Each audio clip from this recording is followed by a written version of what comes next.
In the exasperating world of motoring, it's not just a question of jam tomorrow. It's jam today and every day. And the more cars there are on the roads, the longer it takes to drive to work, if you must drive to work. If you're on 4 wheels, you go by stops and starts. But on 2 wheels, the stops are fewer. A motor scooter, for instance, can weave in and out of the traffic. Some motorists look on them as a bit of a nuisance, but they often leave the highest powered car in the jam just standing.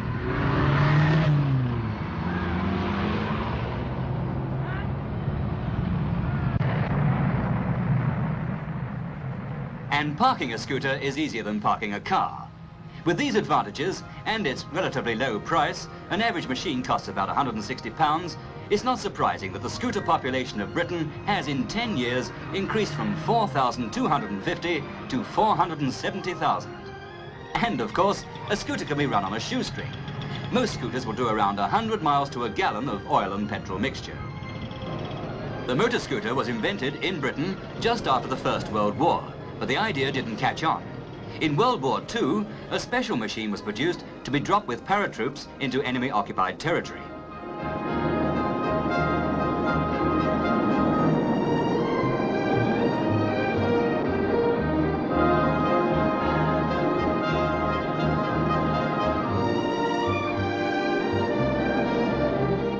This miniature, called a corgi, came down by parachute, folded up in its own container. It was easily unfolded and was ready for use in a few seconds.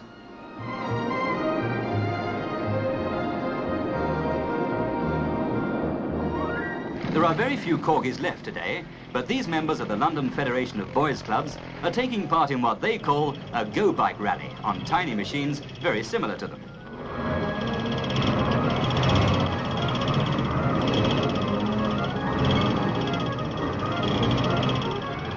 Today's version of the corgi has no gears and is very simple to drive, and it doesn't go very fast. But it's just the thing to put in the boot of the family car if you don't want to drive into a busy shopping centre.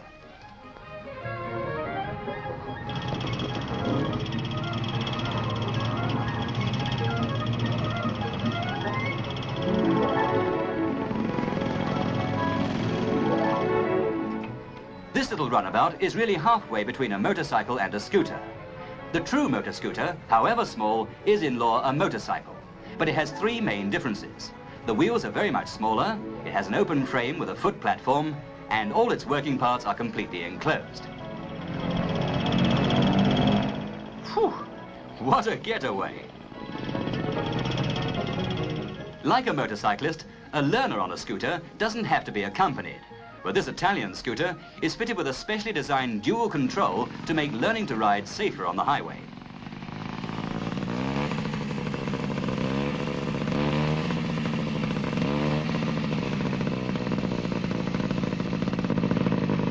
After the Second World War, Italy went into the scooter business in a big way, and they're still the biggest producers in the world.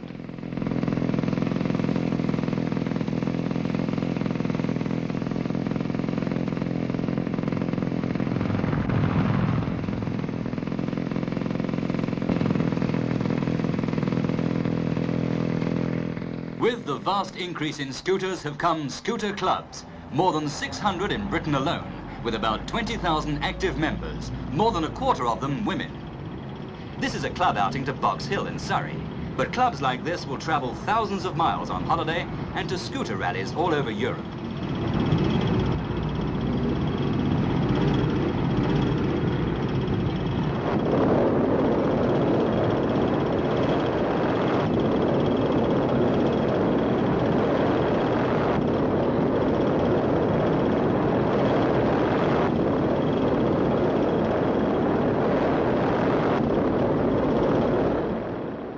One advantage of getting to the top of any hill is that you can get away from the crowd and the noise.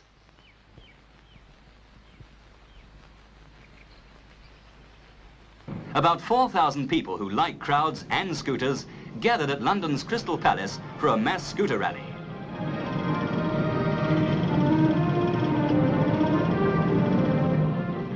And some drivers gave an exhibition of their skill at getting round obstacles.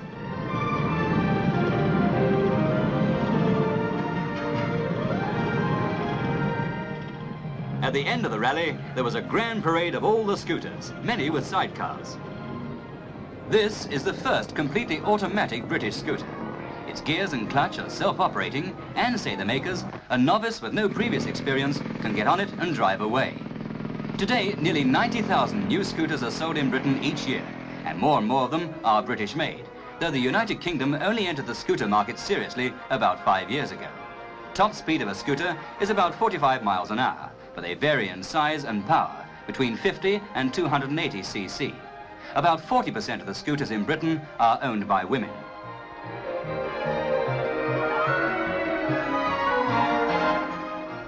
This new light scooter has been designed with women in mind, but before it reaches the public, it is man-tested. Every scooter in Britain is given a road test before it leaves the manufacturers, and 4 in every 1,000 made by this firm are also given tests equivalent to 6 months' wear in normal conditions. Of course, these scooters never reach the shops. Here, on a tank testing course, a new scooter is put through its paces. Upper gradient of 1 in 2 over soft, loose ground to test power, road holding, steering and general strength. Rushing downhill and hitting bumps to test the suspension.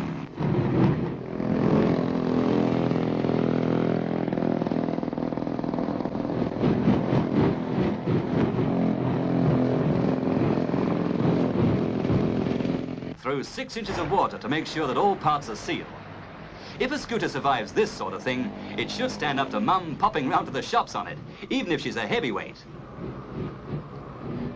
After the test, the scooter will be taken to pieces and examined, so that, if necessary, modifications can be made to future models. Today, scootering is another motorized sport that has become international.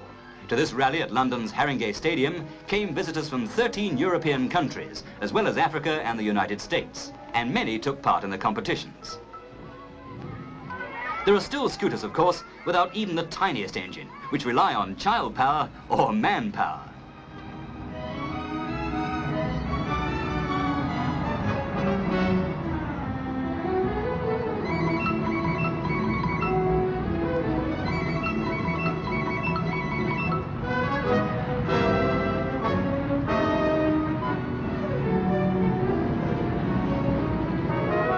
Maybe if traffic jams go on getting worse, we shall see people arriving on these too.